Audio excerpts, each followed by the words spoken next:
whose shade he will never sit.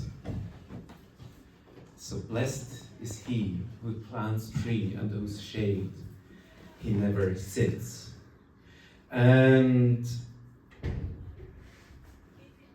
yeah, if you have this image of a person planting trees,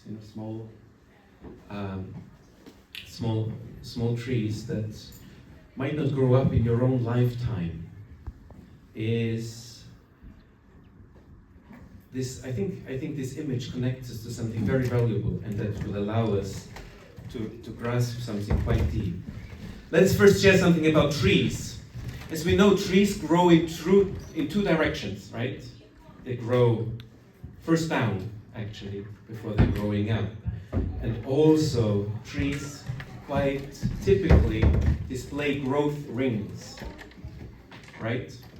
That's, I think, two things that we all know and experience. And I sometimes think of it that every year, my personality, my spirit, gets another layer. Often trees are likened to people, right? Gets another layer. And so in that sense, the child within me is the oldest part within me, and the 37-year-old, almost 37-year-old version is the youngest part of me somehow, it's the outer part. And so, but this quotation, blessed is he who plants trees under whose shade he will never sit, is actually something that points towards this thing that those people are blessed if they do something whose benefits they themselves don't reap. But what is the blessing then? Right? So the idea is not I do something and then later I will be rewarded sometime in the next life or something like this. This is not the idea of this quote. I'm not saying this is not true, but this is not the idea of this quotation. The idea of this quotation is, blessed is the person who plants the trees under whose shade he will never sit, is we do something for others with the knowledge that it will not benefit us. But what is the blessing then? What is the blessing then in that act? It's not the afterlife, right? What is the blessing in to live unconditionally? I think I was reflecting about this quotation, preparing for this service, and I think it relies in the genuine connection of the moment that we feel and that connect us with others in an act of selfless and future-oriented giving. Not me when I'm 90 years old, not me when I'm so old. If I have now a genuine act of doing something for someone else, where I know I will never, or with the heart, with the mind, I will never gain anything from that. It actually immediately brings me back to the moment and allows me to have genuine, true, and real connection with whatever I'm doing right now, right here, in that very moment. Okay, that's the message. That was the point. We could stop here, right? Because that's already a deep and rich point, and I kind of dove head on straight into it because you showed such great patience already. I felt like, okay, let's give you the message. Let's give you the key point straight to the point right away. So, of course, planting such trees requires vision to see beyond our current circumstances, concrete, purposeful action, and then with time, results will come. As some of you know, I just came back from Austria. I was there for 4 days, concluding one of my jobs. I was working for an NGO on a European level, and I was basically leading that organization Europe-wide for now a bit over 4 years. This organization has special consultative status, like Women's Federation, UPF, general consultative status. YSP has special consultative status with the United Nations, and we built projects in about 10 countries around Europe in this time. And it was a very meaningful time for me to close up a certain chapter, to see that tree, to leave that tree, to leave that tree under whose shadow I was sitting so far, so to speak. And as you know, saying goodbye, there's always two parts of it. There is one feels sorry, of course, of letting something go, letting something pass. Maybe some of the connection is not being so strong anymore. Wonderful people I've been working with. But at the same time, there was this huge excitement of doing new things, of course now focusing more on things to do here in the United Kingdom. But in some sense also the excitement to make space for others to lead that project and that initiative further. So the last years, and it feels like I'm now leaving at the best time, because there were some quite difficult times with that organization, where we were not really sure what we were doing and so on. But just in the last year, we finally got a substantial public funding. We had professional people joining our team whom we can actually pay. We could sign memorandums of understanding, if you know, kind of partnership agreements with several universities and other places. So it felt like, wow, finally it's going well, and now it's time for me to leave. It's almost like, okay, the shade I can't enjoy anymore, but that's all right. Someone else will take it wider and take it further. And so what we did in this weekend was, and what was for me actually more deeper, the internal achievements we could have as a team. So we had our annual strategy and planning meeting. We do this every year. We had it in the Austrian Alps. That's why I was not reachable for 2 days, because it literally had no reception up there in the mountains. And we had a professional facilitator who was guiding our team process. And we played Lego. Can you believe that? We were grown people playing Lego as a form of strategy development. It's called a technique that is called serious play. Serious play. Anyway, everyone who knows games knows there's nothing more serious than a game.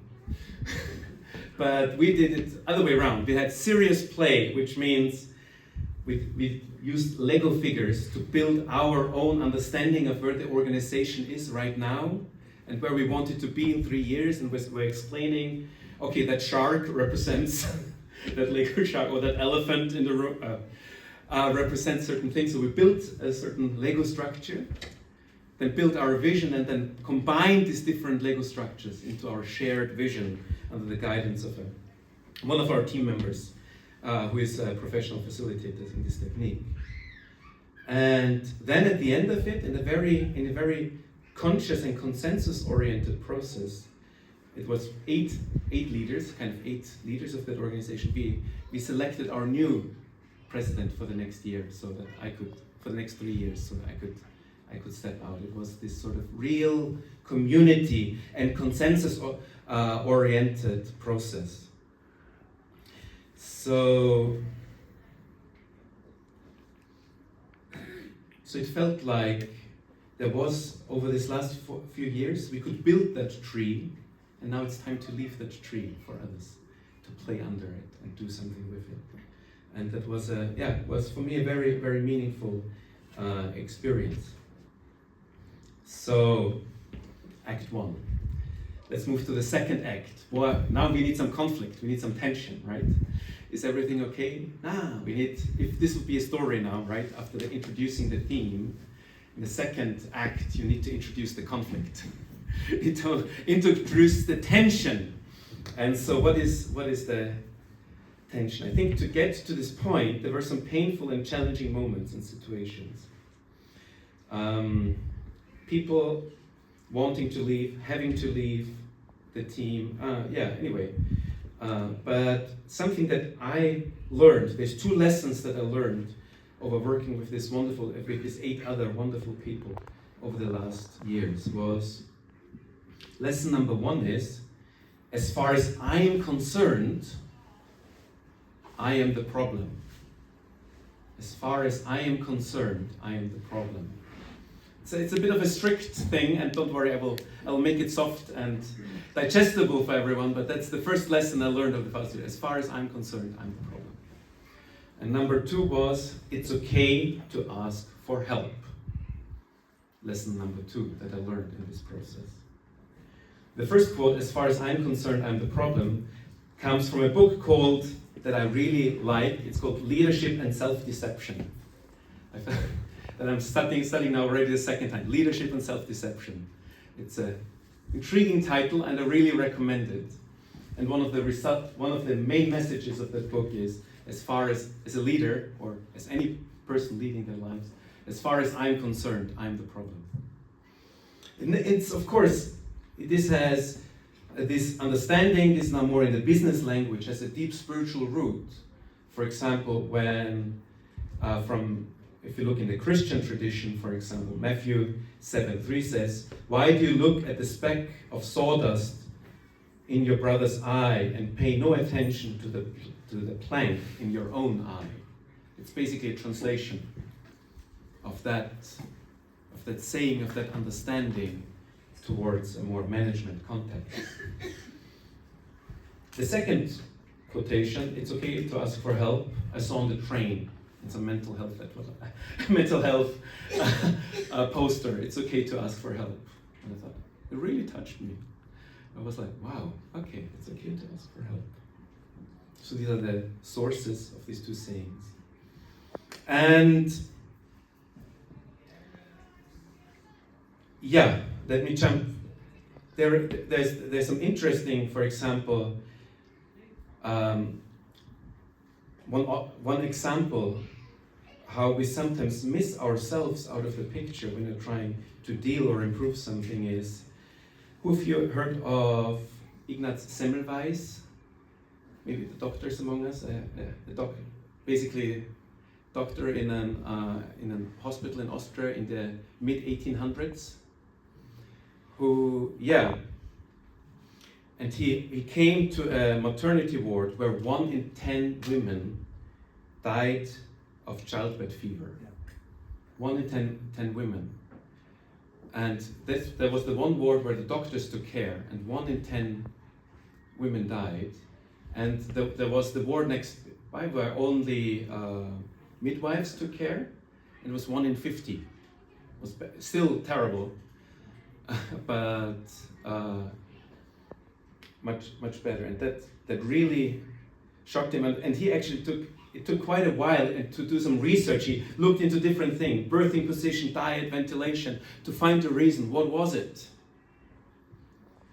And until finally he could direct his beam of attention, as some people call it, his beam of attention back to himself and the doctors. Because there were actually research doctors that were also working on corpses when teaching other students. And then from there they went directly into the birthing room without properly disinfecting their hands. And after he established proper procedures, it went up to 1 in 100 and improved significantly, and laid actually the foundation. He didn't discover germs, but it laid basically the foundation for the discovery of that. But after a long process of looking all sort of different situations outside, he could finally direct the beam of attention back to himself, as that I am actually the problem. I am the reason why these mothers are dying. Must have been a very... Okay, that's a very serious example. A bit more funny, but anyway, still serious, is sort of a leadership, a company that is advising teams and businesses how to improve their team performances and so on. Did over many years, it's called the Arbinger Institute. They did over many years research in how people perceive themselves and how people perceive other colleagues in their team. Does it make sense? How self-perception and perception of other team members. And I will like to read you something from their publication. There it says, "It probably won't surprise you that people almost universally, so many companies, the questionnaires over many companies, many different industries, and always the same result. It probably won't surprise you that people almost universally rate themselves much higher, more public-minded, than they rate their colleagues and organizations. This is corroborated by the results of a mindset assessments we used with companies. When we average results across industries, people rate their colleagues at 4.6 on the continuum and on the continuum between sort of being totally close-minded and self-centered and being open-minded and altruistic. Sort of on this continuum, they rate their team member from 0 to 10, they rate others at 4.6. Average. Across different industries, many people, the average is how public-minded do you think your organization is? How public-minded do you think your colleagues and team members are? Average over many companies, 4.6. What do you think how people assess themselves? 7. 6.8. The average over all organizations and so on. In the same organizations. So if the measure would be accurate, these numbers would be the same, right? They would average out if there would be proper measures. But there's a clear bias that we perceive ourselves as more public-minded than the people we are with and we are working with. About 50%, which is a huge gap, right? 50%. So either we overestimate ourselves, or you can take it that way, or other way, because it's a relative measure. It's not. Either we overestimate ourselves, or we underestimate. That's the positive way of looking at it. The positive way of looking is we underestimate the people we are working with. They're actually way more public-minded and generous than we think they are. Could be a lesson drawn from this study. So that's that. We often emphasize that we are responsible for our lives, of course. But this may mean different things. Sometimes this means we need to step in, step up, listen to what our conscience says, and listen to that higher sense. But sometimes it also means taking responsibility might also mean to step back and give others space. And also not interfering with someone else is going through a difficult process and is kind of lashing out in this moment, stepping back from that, realizing that this is not my responsibility and giving them space to work things out. So as far as I'm concerned, I'm the problem. In either way, either in stepping in or stepping back, I can fulfill my responsibility. And that's something I have in control. I cannot change other people. But this is something I can really, that's in my hand and I can really change. And I need to confess to you that this is, in a marriage, this is so challenging. To realize that I'm the problem in a relationship is like, for me, that's the most difficult level so far. With other people, sometimes it's easier, but with your partner, the realization, as far as I'm concerned, I'm the problem, and but this can be also very empowering, in a sense, because then you can do something about it. We're not victims of what other people can do. I have it in control, right? I can step closer, step back, give space, step in. There's no general solution whether you need to step in or more step back, or in what situation in and back. That's something I cannot tell you from here. That's something every one of us needs to work out in their unique circumstances and situation.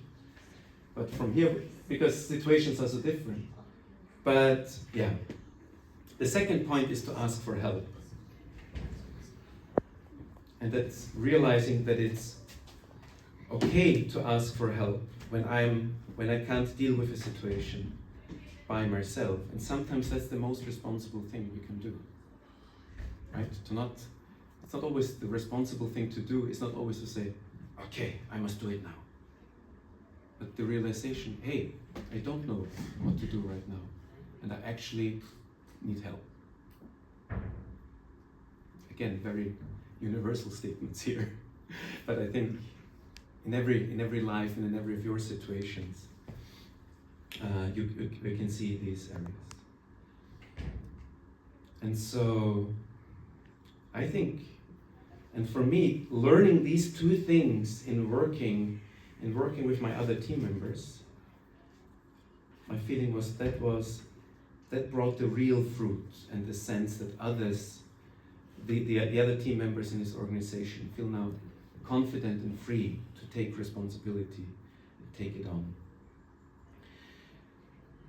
Yeah, in the divine principle, so the core message and teaching and wisdom that Father and Mother Moon brought us, this process of realizing that as far as I'm concerned, I'm the problem, and then realizing that it's okay to ask for help, is part of a process that is called the foundation of substance. Those who studied this may sound this familiar. The foundation of substance. This is the process that actually changes our character and helps us to overcome our, what the divine principle calls, fallen natures. That's actually the way in relation, how we change who we are as a character. Prayer and other things can help us. They lay the foundation, they make us ready to do these things. But in our relationships, through the process of realizing, let's look at me, what I need to learn, and then the readiness to ask for help, is actually the process how we really forge our character into something that's round, into something that we can work with other people. And then this quotation we just heard comes into play, where we said, when the body acts according to the will of the mind, and the mind and body thus engage in give and take action, and the individual will live a purposeful life. This individual then will attract like-minded people. As these companions work together productively, the group will grow, and that huge and big tree can come down and can emerge. Our founder, Mother Moon, just recently said, it was on July 2nd, this is just new words from her that came out, and I want to share with you that resonate with this is, anyway, so maybe sounds a bit gloomy, but very real. Only by being one can we say we have a future. And she shared about her own life. It is my life's mission to create an environment on earth where Heavenly Parents dream. Life on the earthly kingdom of heaven can be realized. Particularly this life that the true children who have come through blessed families should live. I express this in this way. It is like a single drops of water gathering with others to form a stream, then becoming a river which flows towards the broader ocean, creating an environment for the nurturing of many forms of life. So this idea that people who move on that journey of molding their character through creating unity with others, through coming together with this, putting back our attention, because the positive way of phrasing, as far as I'm concerned, I'm the problem, is peace starts with me. Sort of the positive version, the proactive version of that. But today I thought I'll take it apart and start with use the negative part, or the negative formulation, because sometimes it's good to hear that, something that is a bit pungent, that hits a bit, with the sense that from there we can realize that it's okay to ask for help. First we need to ask God, our Heavenly Parent, our Creator, for His grace and help to guide us through difficult situations, and then in the second step, ask each other for help, because we have amazing brothers and sisters around us. And this asking for help, I'm also especially preaching to me today. So, so thank you very much for your attention.